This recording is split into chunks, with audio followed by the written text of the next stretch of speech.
Hello, everybody, and welcome to the Spoiler Warning Podcast. This is review number 821 with our review of Avatar, Fire and Ash. I'm Christopher Schnese. And I'm Stephen Miller. And if you're joining us for the first time, the Spoiler Warning Podcast is a weekly film review program. Each week on the show, we're going to dive in, debate, discuss, and argue over the latest films coming to a theater near you. This week, we are coming back to the theaters, just like the Avatar film franchise is. We're talking about Avatar, Fire and Ash. Stephen Miller, are you excited to sit down and talk about this tonight? Oh, yeah, I'm excited. Though I will say I was less excited when...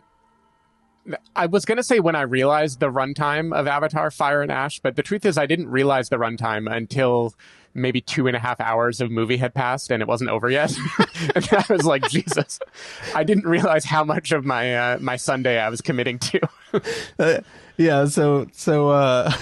On the ride home, Jamie and I were sitting there and we were talking. We're like, there was a point in this movie where we both thought to ourselves, so much story has happened and we know there's got to be a big giant battle that's got to come. Exactly. And it felt like we were nowhere near a battle coming, and we were like, oh my God, I didn't even know what the runtime was until just this minute. Like, I knew it was long, but I did not look that it was 3 hours and 17 minutes. And that was not even counting, actually, I assume it's not counting the prologue to the Odyssey and like stuff like that added on to it. So no, it's not. Yeah, because I arrived at 9 a.m. on Sunday to the IMAX screening. It's IMAX, so let's say 30 minutes of trailers or something, including that Odyssey prologue, which was great, by the way. We got up and left like during the credits. You know, it didn't wait until the very end of the credit runtime, and it was like 12:45 or 12:50. So it was like 9 a.m. sat down, left almost 1 p.m. It's basically a 4-hour commitment to watch this movie in a theater, which is pretty wild. Yeah. But yeah, we're going to find out if, though it was wild, we're going to find out if it was worth it. I mean, should we talk about our feelings about the previous Avatars? Because you and I were just realizing that we did not have a formal review of Avatar: The Way of Water on this podcast before. I believe it's because I got COVID right after watching it. That is our working theory at the moment, at least. Exactly. It makes sense. Yeah. Go ahead. You want to talk a little bit about your thoughts of the franchise before sitting down Sunday for this? Yeah, I mean, my main thoughts are that I have very few thoughts about the franchise. Like, the original Avatar came out, like everyone else on Earth, I went and watched it. I remember having conversations with the friend I watched it with back in 2009 or whenever it was of, wow, those visuals were really nice. And that was kind of like the end of the conversation. You know, it isn't like it lingered in the memory or I had strong feelings about Pandora. I am not one of those people who supposedly saw Pandora and then got depressed that the real world didn't look as beautiful that I remember there being headlines about back then. I think we're going to look back at them the way we talk about the people who saw the train coming at them and were like, whoa, that train was really scary. Yeah. But anyway, like it was something where I was like, yeah, that was visual spectacle. Didn't feel that invested in the world. You know, on the debate of the cultural impact of Avatar, I'm pretty firmly in the didn't have that much cultural staying power camp.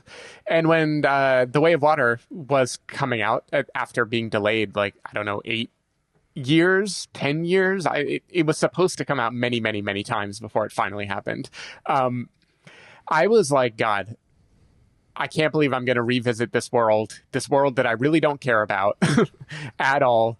This thing is just James Cameron, you know, he's got some obsession with this and he doesn't realize that the world has moved on and no one's going to care about it. And then, of course, it made like more money than any movie has ever made, except for Avatar and Avengers Endgame. And so, you know, you don't bet against James Cameron. But I still, with The Way of Water, felt like visually spectacular, story don't really care about, but like Pyacon fucks, you know, that was kind of where I was at. So going into this movie, I was mildly excited because I have at least learned that visually these are pushing the boundaries of what is possible, and that can be fun to watch. But with every movie, I wonder more about the world building and whether it is building enough world fast enough and whether the characterizations are interesting enough to hold my attention. And we will talk about whether that happened with this installment. Yeah, so before I get into my thoughts on the series as a whole, I do want to say, like you, historically, I have come down on the lack of cultural significance of this franchise as a whole. However, I did have a thought during this film that flipped sides for me. There is 100% my assumption. I am going to make the argument that there is one very specific example that you can draw a line from Avatar to Disney's live action remakes, that those would not be viable if were it not for the success of the Avatar franchise. Because I don't think past everything is 100% CG except for whatever. Like, we wouldn't be getting all these like live action Moana coming. And part of it was that seeing the trailer for Moana before seeing this, that kind of put that seed in the back of my head. But like, I don't think we'd be in a place where they would even be trying to do that if we didn't have things like Avatar coming out that were like proving that that was a viable thing to do, because most of the other cases of us seeing that were things that like didn't let you watch it and not feel like it was wrong, right? Yeah. So I think that has paved the way for the Disney versions, and then like the How to Train Your Dragon remake and stuff like that. So I will say that has proven to be culturally significant. Sure. I would just say that type of cultural significance, I think, is different than what people mean when they talk about it. Like, the one thing we always knew this was going to do is push technology forward in a way that the industry would learn from, you know? Yeah. And for sure it has done that. Yeah. That's inarguable. Yeah. I think the question is for a movie series that has, I think I'm right in saying this, 2 of the top 3 box office earnings of all time, or 2 of the top 5 at least, you know, Way of Water and the original Avatar are both up there.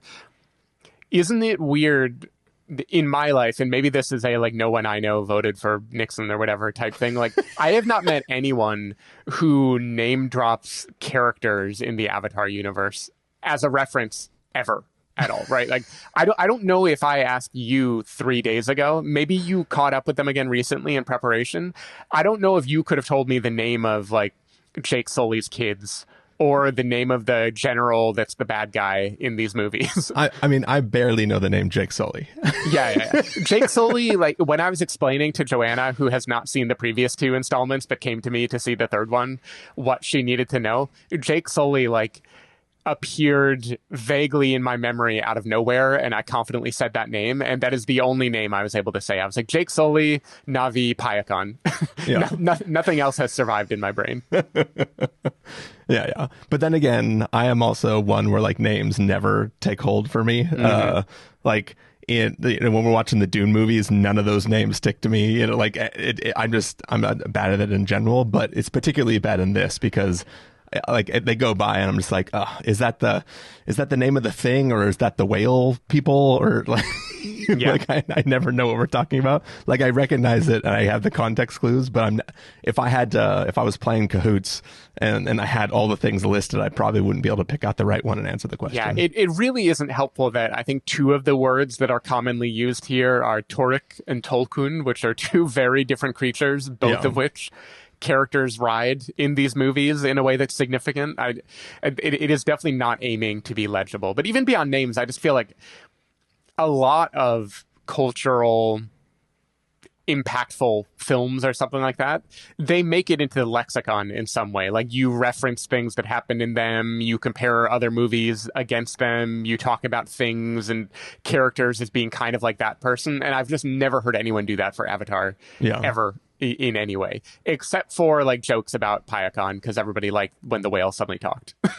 That was like the only time I remember it being a big joke, at least in regular internet circles. It could be too, because like everything is so made up in this. Like all the names are either stupid or completely made up. Like I was just watching like a recap of like the whole series, and like the acronym, the RD, whatever the group is called, like the R and the D literally stand for resource development or something like that. Okay. So it's like all the human stuff the acronyms all stand for like the most basic, like just say what it is, and then all the Na'vi related planet stuff, the Pandora related things are all like completely made up, so there's nothing to hold on to. There's no, like, you can't verb anything in this movie, right?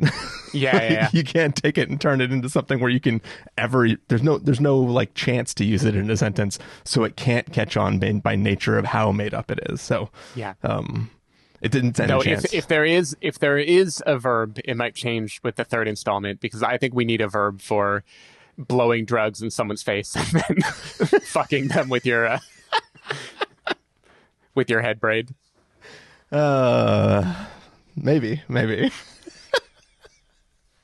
But I guess that word would have to be in German, right? Because that sentence is you're right. so long.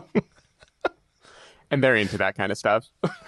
All right. Well, Stephen, I think we've got on for long enough here, almost as long as the movie. Should we watch the trailer and then give these people a review? Yeah, let's do it. All right. Let's play the trailer for Avatar: Fire and Ash and then come back and give everybody a review.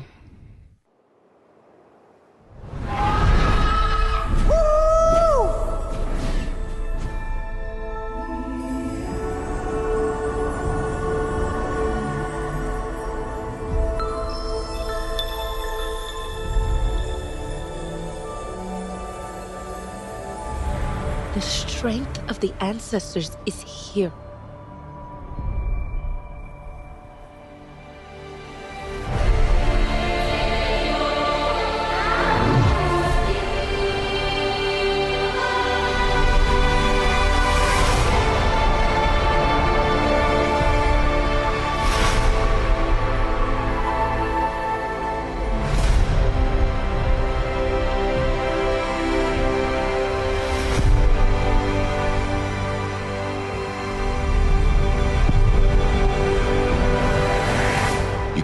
Live like this, baby.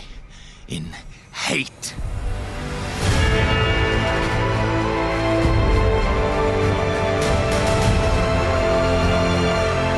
If there is something you can do,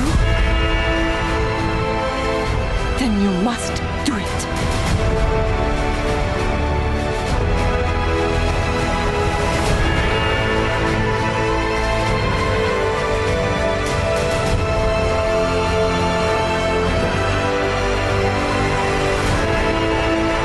Children?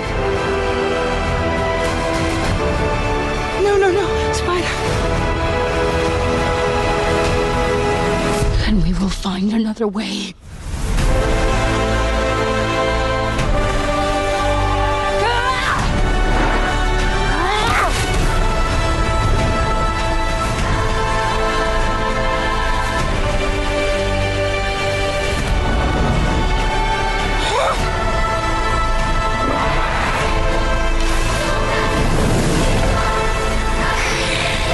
Your goddess has no dominion here.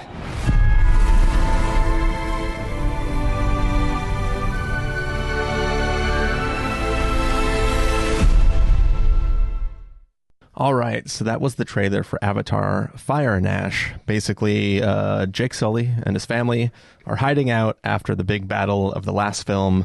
If you remember, there's these Avatar sort of hybrid things that were created that have the memories of the old bad guy leading a group of soldiers trying to hunt down Jake Sully. That's why he's hiding out. There are these new Ash people that he is trying to team up with to try to hunt down Jake Sully, and his family have to try to survive another big old battle and figure out how to protect the people that he's hiding out with. Stephen Miller, what did you think of Avatar: Fire and Ash? I feel like Avatar: Fire and Ash is basically more of all of the previous installments, which means people who loved what was in The Way of Water will probably have a great time here. People who struggled with issues with previous Avatar movies, I think, will struggle even more with this one. And I am largely in the second camp with a caveat, which is by now I know what I'm getting with an Avatar movie, which is I am getting visual spectacle, and everything else I can just kind of turn my brain off and try not to think about it too hard. And so this time around, I fully turned my brain off, meaning I enjoyed well enough letting this movie overwhelm me, which is the best description I can give for watching this movie is just, especially in IMAX, in 3D, in variable frame rate, you just open your eyes and let this like go into your brain and see what will happen. Because it is so much everything. It is so much. It is really long runtime, crazy visuals, so much color is happening in every frame. So many things are going on. The way water is being rendered really beautifully. All the creatures that are leaping in front of you. It's all just very overwhelming. And I do think there's at least some value in being overwhelmed. So I'm not about to shit on this movie in a way that says like, this does not have redeeming value. This is worthless, blah, blah, blah. I will say this movie, maybe more than any of the others, visuals were the only thing I got out of this movie, because in every other respect, I feel like this is not just a retread, but like a retread of a story that was already a retread.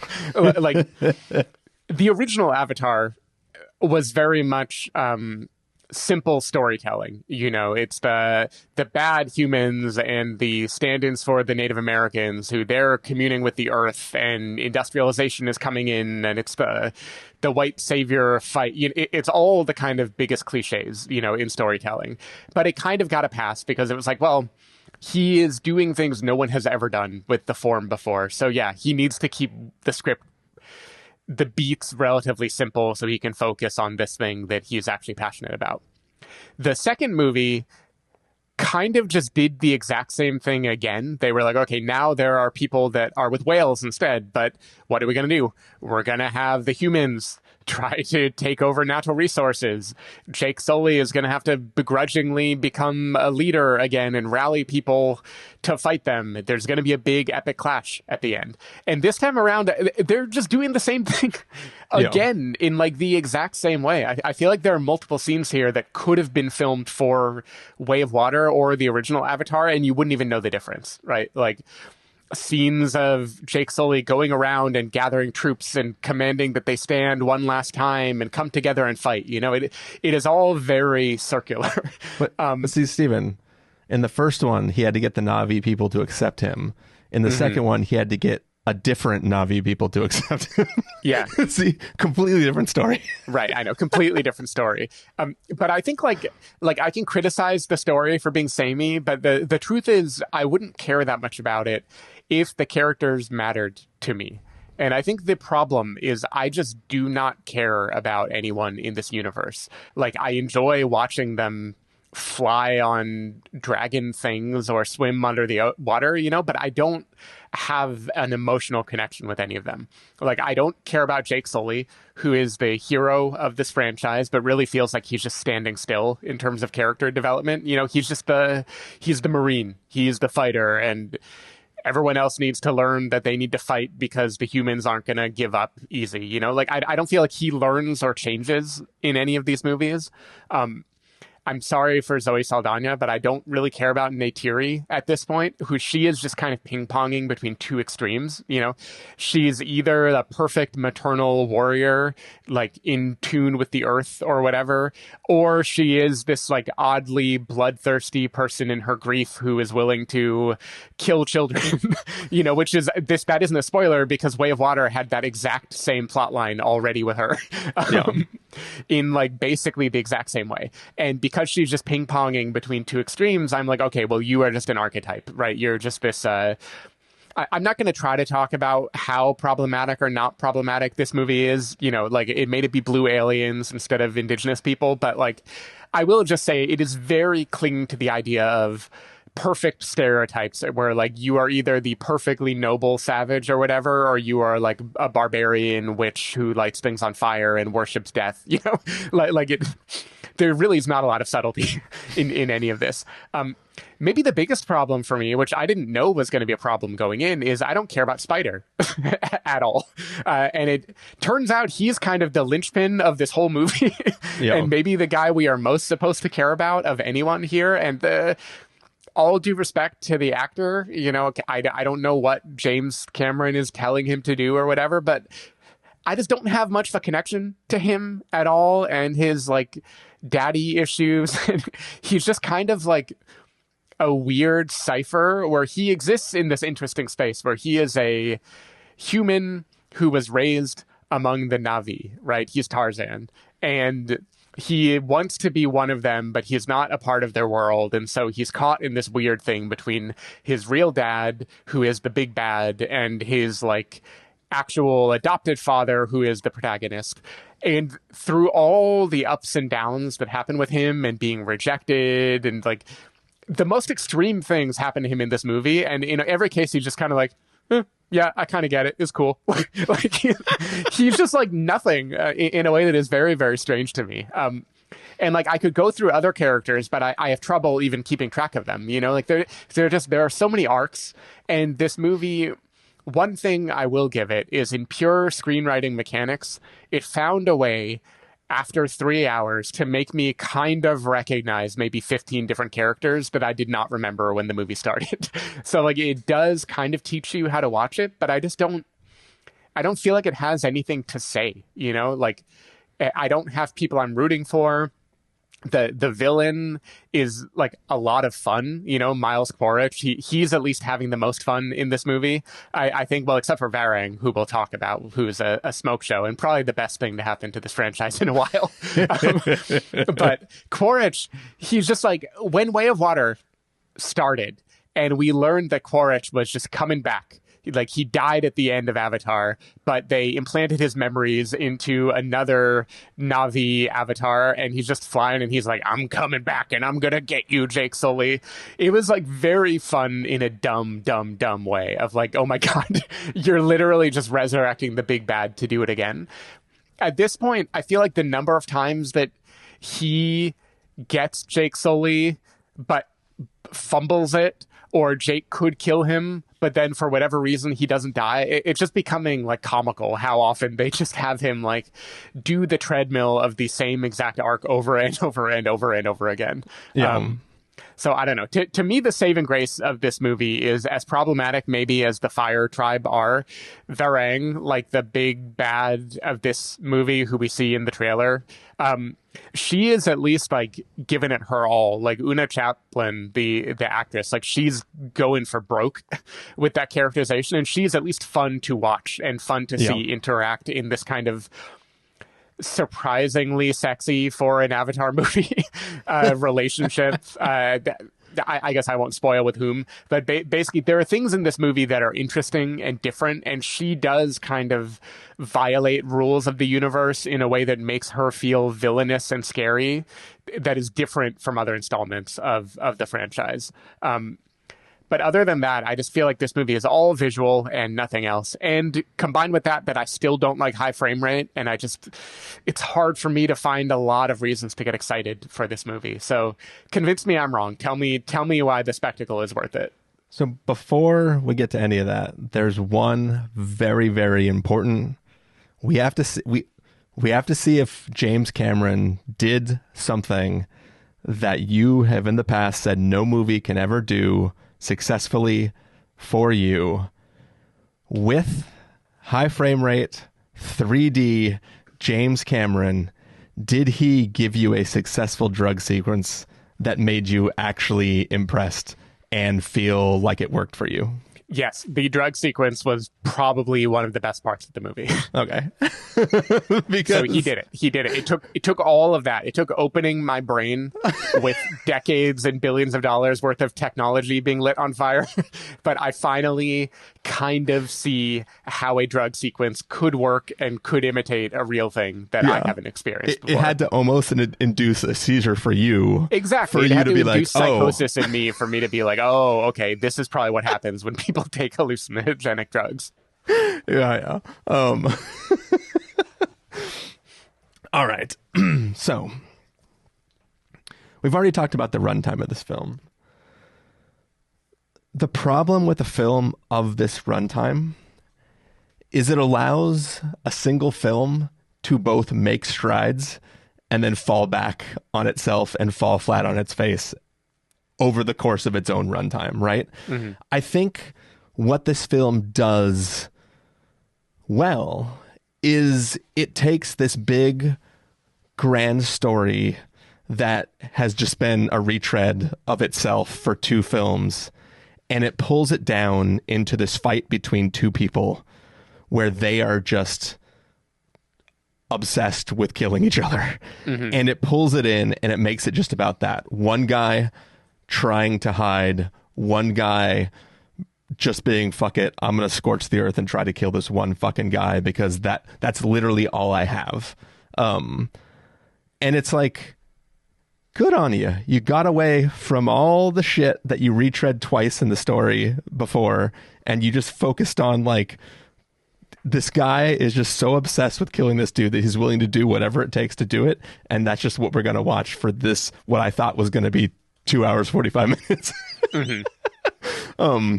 But then all of a sudden it goes, hey, remember all those other things that we had to do? We're just going to focus on all that stuff again. And it kind of reverts back on that story and kind of falls back to its old things. We're going to do the same story again. And that kind of let me down. Like, I know you never watched Rebel Moon, nope. Zack Snyder's film, but they also did the thing where they kill the bad guy at the end of the first movie, and then they immediately resurrect him, except for they didn't wait for the second movie to start. They just immediately resurrect him at the end of the first movie. You're like, okay, so we're just going to watch that whole movie again the second time. And they did the same thing. So the fact that like they continually are like, okay, Quaritch is the bad guy. We're going to kill him. He's immediately back. Now we're going to watch a whole movie where he's the bad guy again. And then we're theoretically going to kill him again at the end of the second movie. But then fucking Spider goes, swims, rescues him, but still doesn't want to be on his side. So he swims off, but he's like, but I saved you, Dad. And then now we're going to watch this movie where he's still pursuing him as the bad guy. It's a little bit weird. And then to bring all the story of everything back in again, literally set up the exact same, like I joked at the beginning of this about like, over halfway or 2 hours into the movie going like, so much has happened, but I still know that we're going to end with like a helicarrier sequence where all the animals are going to come and there's just going to be a big battle.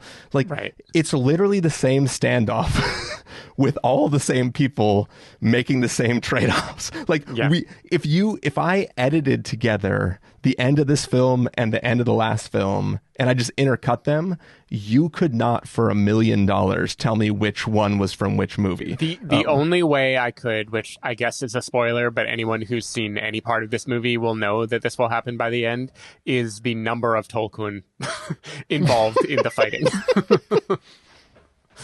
True. Not the fact that there are Tolkien, just the number of them. There are certain specific characters which would clue you in to know, but like any of the main and certain cast, limbs, like how many limbs certain characters have, I guess would tell me. But you're right. Otherwise, it's identical in every respect. Yeah, it's literally like the same lines of dialogue and stuff. So it's just like that kind of made me go like, come on, you were like so close to just finally doing your own thing.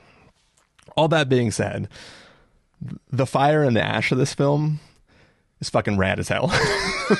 like sure. Are the ash people just the orcs from yep, from Mount Doom? Yes, they are.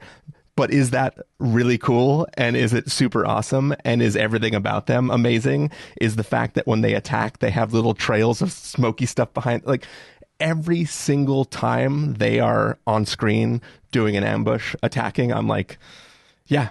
This is why you do a fire and ash to introduce these people. Like, right, every film introduces us to like a new biome, right, and new animals and new creatures. This film, for some reason, decides to introduce us to two people. The other sky people, or the sky traveler, whatever they're called, the sky nomads.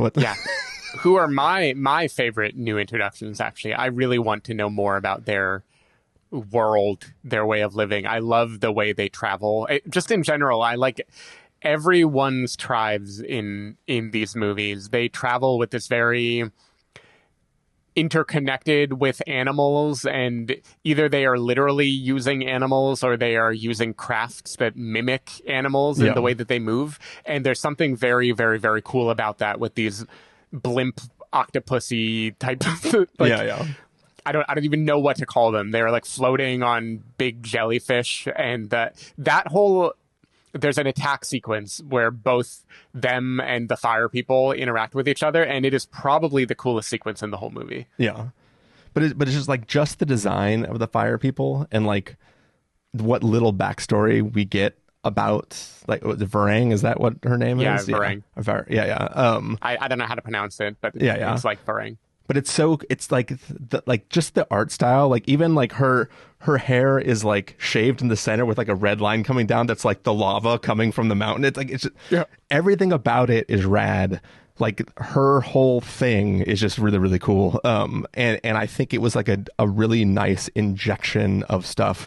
You know, the water, the group of water, whatever that clan is called, right? Like they weren't enough of a different sort of injection. Like they're like a different color than the other Na'vi are, but it's just like you hue shifted everything, right? They're not enough. They got a little bit of webbing on them or something because they're aquatic, but like they don't have enough of a difference to kind of make them stand out. You know, all their stuff is built on the water instead of in trees, but it doesn't feel like a wildly different group of people. The people who come from this like fire and ash area, it just feels like new life being breathed or burnt into this franchise. And like I like every time they were on screen, I was like, this group is scary, they're formidable, they actually pose danger. So like that was exciting. So that like made me excited every time they were involved. I like the way they weave into the story, the way that kind of becomes part of the narrative. But again, once we just decide to fall back on the existing narrative and just redo the second film, redoing the first film, it kind of just, I was like, oh guys, you were so close. You were getting there. And even the way they try to bring in thoughts about like, if you are just the reincarnated memories of another person, can you make other choices? Like just that philosophical thought. They're trying to have it both ways because they want to introduce that as, can you care differently about Pandora because you are not that other guy? But if all your motivations about Spider are because also you're that guy. Because you're that guy, you can't cut one of those off. You can't scalpel out the part that is against the Na'vi people and keep the part that loves Spider or whatever, right? So it's weird that like they try to play both sides of like, let's introduce ideas of who these people are. So I don't know. This film looks, you know, as amazing as it can. I'm still not keen on the 3D high frame rate. Still looks like a video game to me. I feel the same way. To me, the difficulty, like 3D high frame rate, I've always had trouble with. It looks like a video game in this all 3D world. And then whenever human characters are on screen, I feel like this weird, uncanny effect, like I'm watching a live broadcast of something, but I'm not. I'm watching a movie, you know? But I don't know if it was just the overwhelming nature of it, but I clicked into it a little bit easier this time. Like after a few minutes, I would be able to get going. And then when it would go out of the high frame rate, I would feel like I was on drugs because it would feel like it was like stuttering and it was like slow motion, but it wasn't slow motion. It was moving at a normal speed. And I was like, what is happening to my brain right now? No, so I was going to ask you this. There were about 5 sections of the film that I think were legit frame dropped. Like not just high frame rate to normal. It felt like actual legit dropping like way below normal frame rate, where it felt like it was almost like in the final render it was fucked up. My assumption was that is just a mental effect. It's like highway hypnosis, right? If you're driving like 85 on the freeway, and suddenly you have to slow down to 40, you feel like you're moving at a crawl all of a sudden. Yeah. Like you feel very confused by that shift. I assumed, because I assumed that they take a lot of care in like how they package these IMAX 3D things in particular. Yeah. I assumed that is just a mental effect of temporarily going slower and your brain not knowing what to do with it. Yeah, I guess it depends on if this was like if that was a digital IMAX projection, because I was like, did it just fucking buffer? Like, yeah, because it almost looked slow. Like it wasn't just that it felt it slowed down; it looked legit slow mo. No, it did. It looked slow mo to me too. I really feel like that slow. I want to believe that slow mo look and feel is just our brains trying to.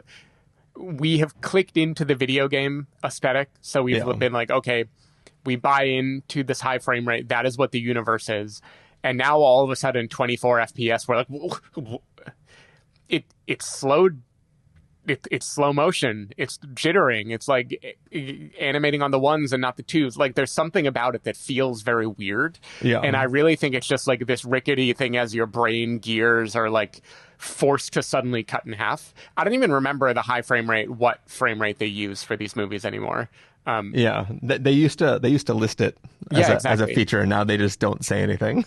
Yeah, because I think it was more than 48 before. Like I think he was doing like super high frame rates for the underwater sequences. Yeah, I'd be curious to see what other people thought about that, because it felt like when you're playing a video game and like you're on a console or something, there's too many enemies on screen, and then you do some crazy attack with too many effects, and it drops to like 9 frames per second, and you're like, what the fuck is happening? Mm-hmm. Yeah, it's very, very strange. So I guess it's only 48 FPS for this one. So I'm a little surprised. It does make me wonder if the transfer was just fucked up then, because I would think 48 down to 24 wouldn't be that hard a thing for your brain to adjust to. Yeah. There was a guy up there manually cranking, and then they had to switch because he was getting tired. He's like, "Ready, 3, 2, 1, go!" And then he just kind of fumbled it a little bit when he was passing it off. Yeah, wow. I landed on a Reddit thread where people are talking about the frame rates, and I'm seeing people who are so unlike me, like a Redditor saying high frame rate is clearly the way forward. 48 FPS is great. Imagine even higher. At 120 FPS, this would be an incredible movie instead. It's like, I don't think that's the metric that matters when you're watching a movie. He said instead? Yeah. Like, this was terrible. See, the problem is because we haven't seen people ride on these weird creatures before, our brain is just accepting the motion and the movement there, and it doesn't feel correct to me. Yeah. So like seeing them like flop around and be like, whoa, whoa, whoa, like some of those shots of like people flipping on the side of one of the whale things and like shooting a gun feels so unnatural with them, their bodies just ragdolling around and them shooting a gun. And I'm like, seeing that at 60 FPS feels like, like obviously that part can't be motion captured, right? I know they do a lot of this stuff like filming people acting it out, but I feel like at the point where you're flipping off the side of the whale, they're not building an entire rig to have a whale and a person shooting a gun, my assumption. But yeah, something about it just looks weird. Yeah, and I don't know if it's like cilantro, because I hate motion smoothing too, but I meet lots of people who cannot see it. Like, I point at a TV and I'm like, it's motion smoothing. Isn't that driving you crazy? And they're like, I don't know what you're talking about. See, I'm the opposite, because it's always in a place where we're in a public place and nobody notices it. And I say, y'all don't see that. And then they all see the Matrix, and then they're all mad at me because they can't unsee it. I wish I could go back to that brain time. I wish. I remember, we don't need to get into it. I just had like a Proustian reverie of the first time I noticed motion smoothing, and I was just watching. Someone's watching House of Cards on their TV, and I was like, "What the? I can't explain it, but this looks fucked up." Yeah, are you watching like somebody like you used a DV camcorder and recorded House of Cards, and then or you're like, watching am I watching like a live broadcast of some like theatrical production of House of Cards? like it looks so weird. Yeah. And I continue to think it looks weird, but at least this is the first time I have seen high frame rate in a movie and been like, I get the effect that he wants it to have on me. I still don't prefer it, but the overwhelming nature of it in the fight sequences, it was markedly different. And I do think it would feel differently at 2024. I don't think it's worth the variable frame rate trade-off. I think that is still like a really, really bizarre thing to do. Yeah. And my brain can't handle bouncing back and forth. But I at least get why people who want more dopamine pumped into their skulls, like, you are getting twice the frames and you do feel like more is happening when that goes on. Yeah, it is wild too, because you're literally taking twice as long to render this film. Yeah. So, yeah, it's way more legwork. Yeah, this film was twice as expensive from a rendering standpoint. Mm-hmm.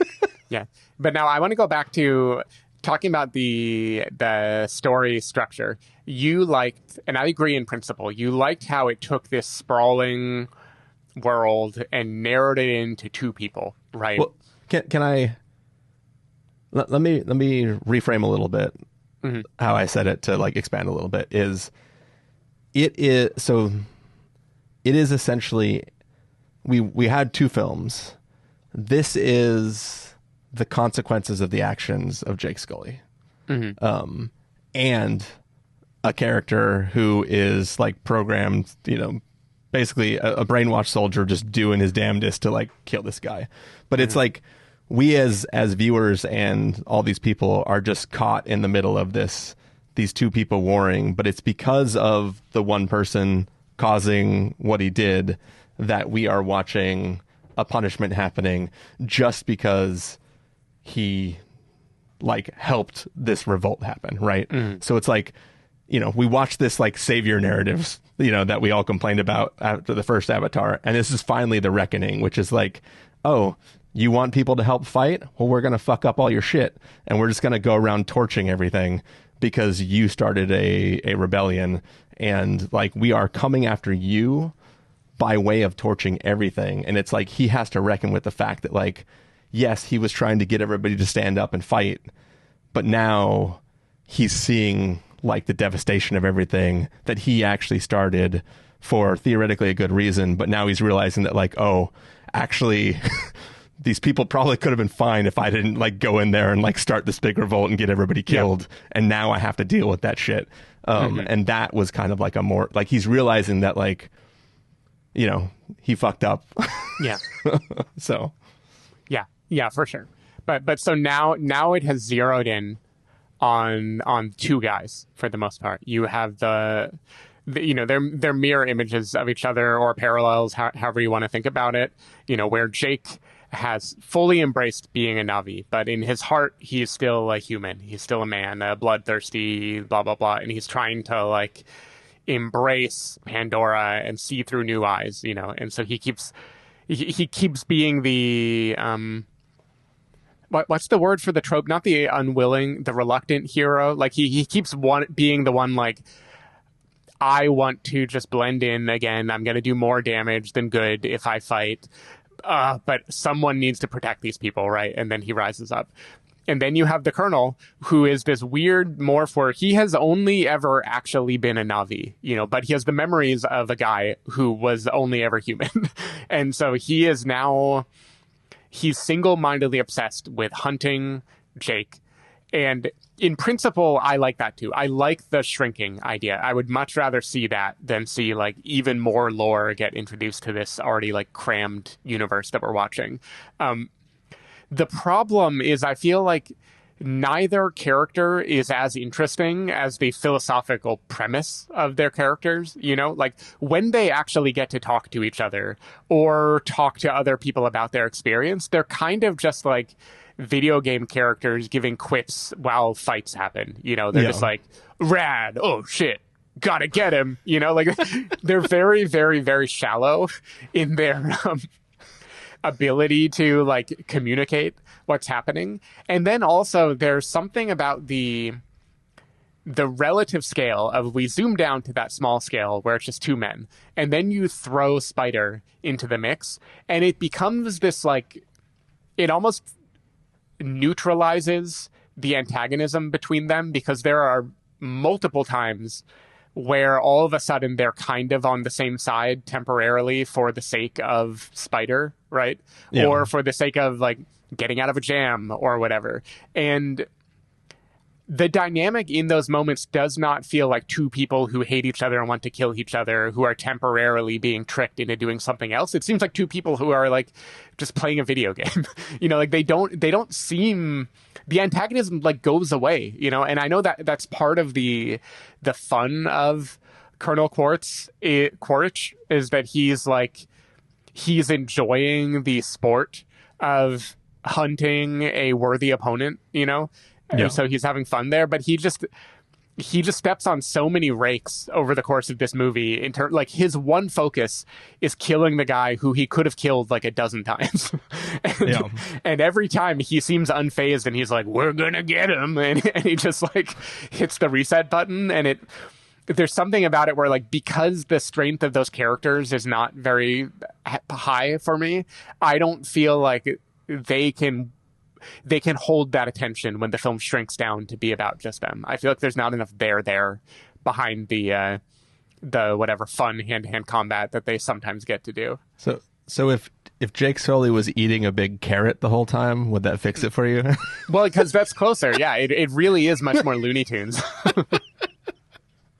Yeah, I mean, like it's clearly him trying to inject humor. Him being James Cameron, like trying to inject humor into this, right? Like there were definitely chuckles in my audience. I think a number of the people in my audience were inebriated. That was 100% clear from before the movie started. But yeah, happy for you. I wasn't talking about myself. Hey, Jamie needed something to be able to sit through 3 hours. Yeah. But yeah, I just think that, clearly he wants some levity in this story about just hundreds and hundreds of people being slaughtered. Yeah. Yeah, I just feel like they can't make up their mind of how to deploy levity. Like, I'm happy with levity. It's fine. Yeah. It's good to chuckle because I think these movies are very silly.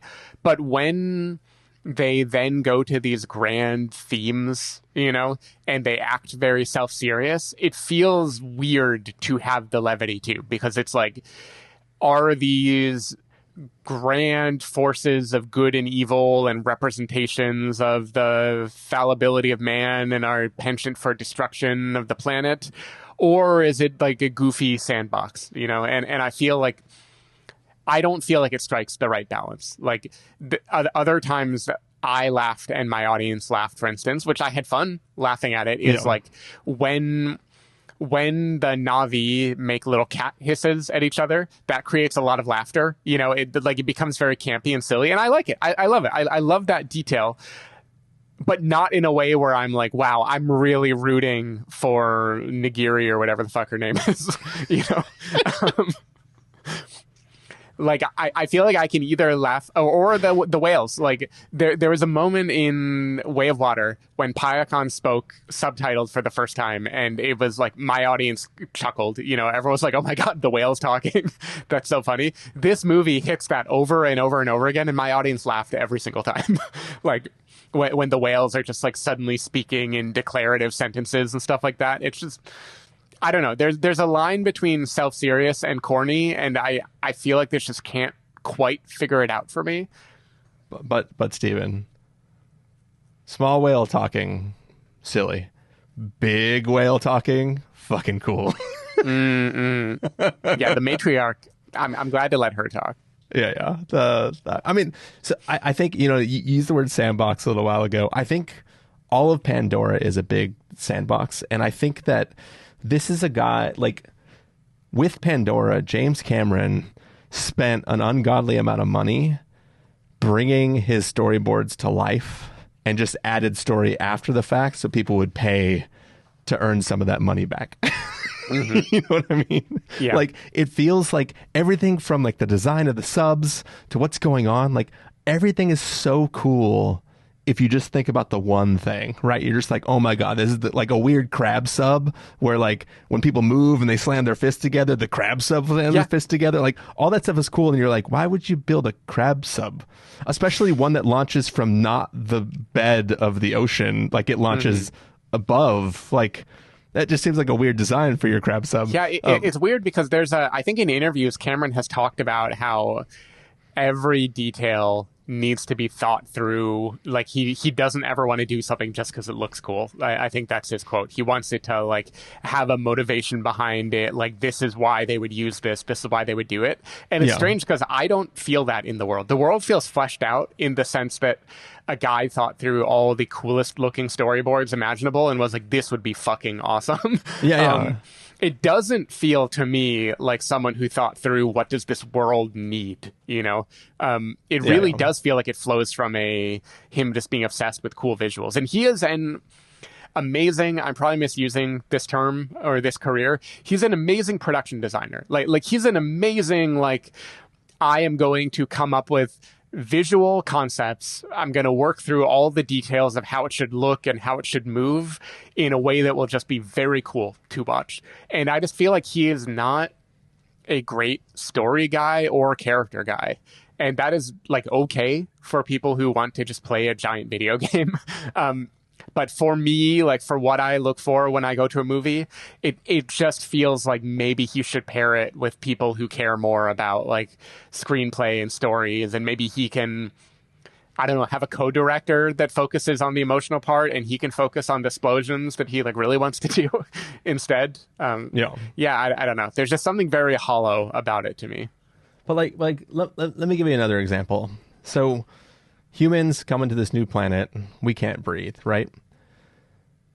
We have this way that we interact with the environment. We build these human Na'vi hybrid things that we can avatar, we can warg our way into, and we pilot those around, and that's the way that we do things. We have examples of people permanently transferring their consciousness into, usually right around the time of almost death, into these bodies to live in it permanently. Mm-hmm. Would you spend all your energy into figuring out how to breathe more efficiently as a human on a planet that is trying to kill you? Probably. Or would you try to figure out how to make humans be Na'vi?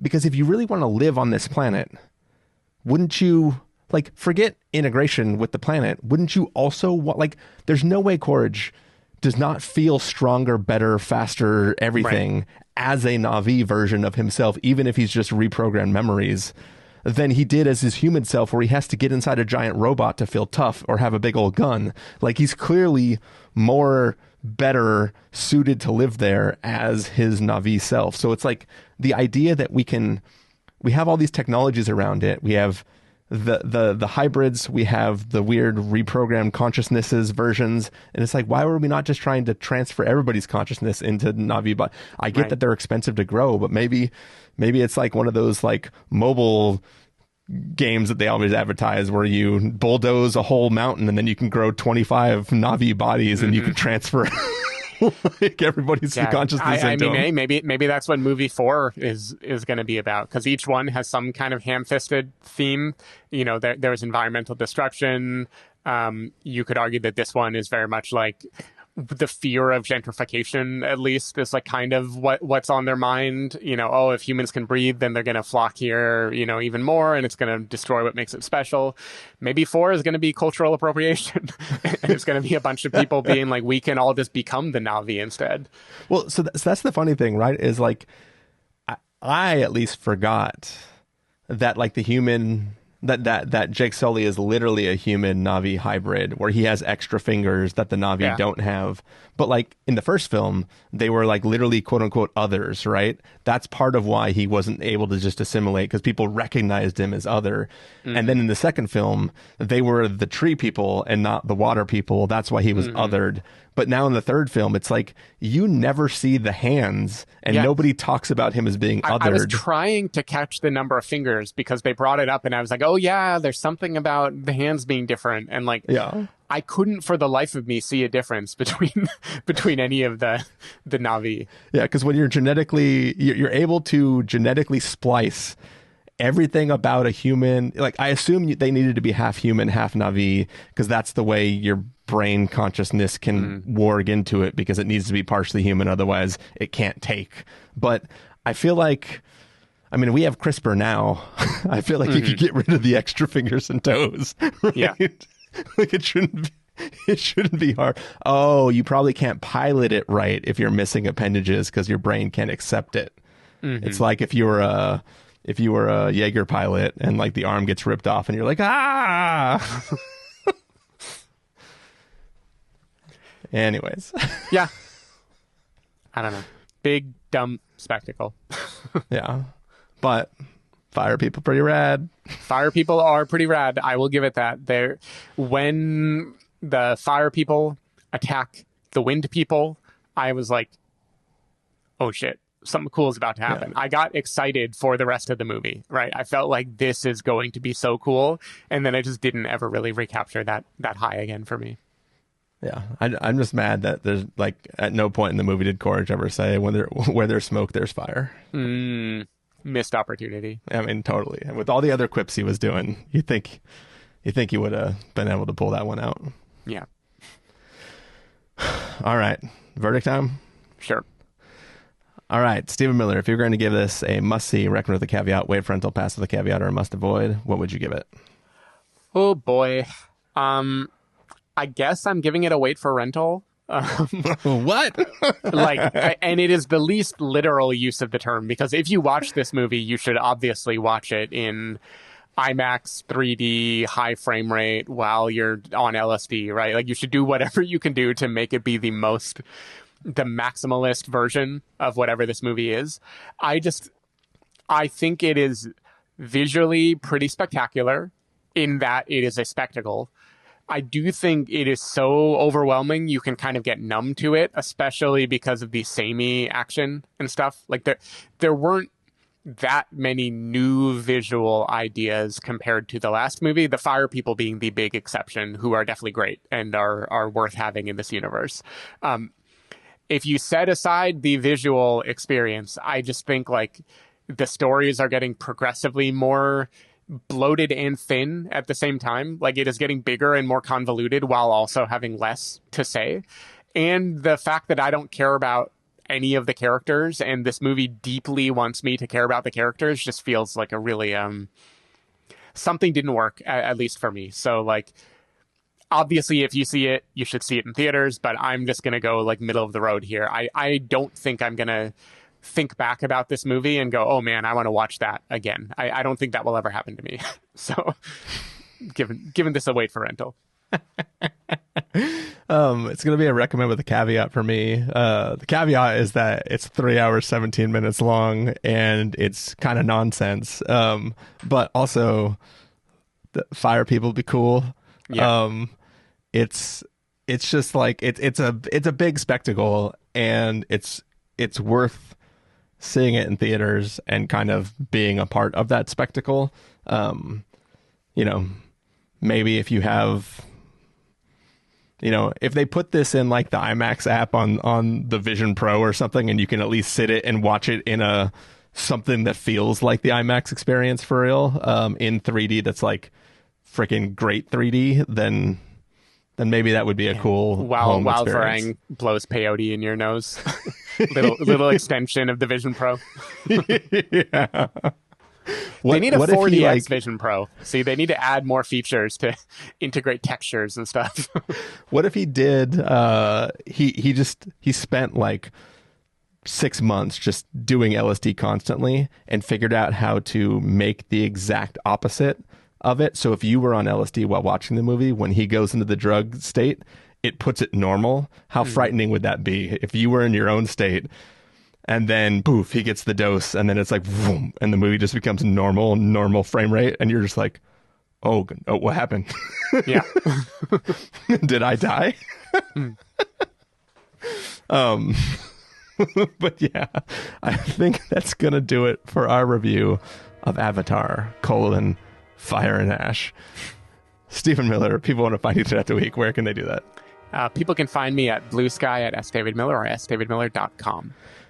People can find me at ChristopherInRealLife.com or ChristopherIRL on a number of social platforms. You can find the podcast over at thespoilerwarning.com where you can get a bunch of the back episodes of the show. If you want to subscribe to the show, you can do so in Overcast, YouTube, Apple Podcasts, or wherever podcasts are found. If you want to know when the episodes go live, you can follow us at twitter.com/spoilerwarning, facebook.com/thespoilerwarning, or instagram.com/thespoilerwarning. If you want to get a hold of us directly, You can email fans at thespoilerwarning.com, or you can use the contact form on our site. Music for this episode will come from a track selected from artlist.io, so hopefully you're enjoying that. We are going to take off. Hope everybody enjoys their holidays. We'll be back in the new year with probably a few catch-up reviews from what we saw over the holiday break, and then an end-of-year recap episode, and then we'll be back into the swing of things. So, see y'all next year. Bye. Bye.